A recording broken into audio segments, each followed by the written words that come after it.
ஆப்கானிஸ்தான் அணிக்கு எதிரான இரண்டாவது T20 போட்டியில் இந்திய அணி அபார வெற்றி பெற்றுள்ளது.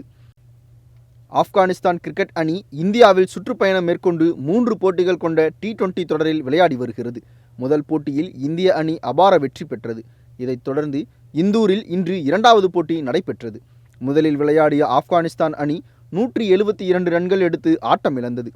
அந்த அணியில் அதிகபட்சமாக குல்பதீன் 57 ரன்கள் எடுத்தார். இதைத் தொடர்ந்து களமிறங்கிய இந்திய அணியின் captain Rohit Sharma duck out ஆகி அதிர்ச்சியை அளித்தார். விராட் கோலியும் 29 ரன்களில் ஆட்டமிழந்தார். அதே சமயம் துவக்க ஆட்டக்காரராக களமிறங்கிய ஜெய்ஸ்வால் சிறப்பான ஆட்டத்தை வெளிப்படுத்தினார். பின்னர் இவருடன் ஜோடி சேர்ந்த சிவம் தூபேவும் அதிரடியாக விளையாடி அணியை வெற்றி பாதைக்கு அழைத்துச் சென்றனர். இறுதியில் இந்திய அணி ஆப்கானிஸ்தானை வீழ்த்தி அபார வெற்றி பெற்றது. இதன் மூலம் 3 போட்டிகள் கொண்ட தொடரையும் இந்திய அணி கைப்பற்றி அசத்தியுள்ளது.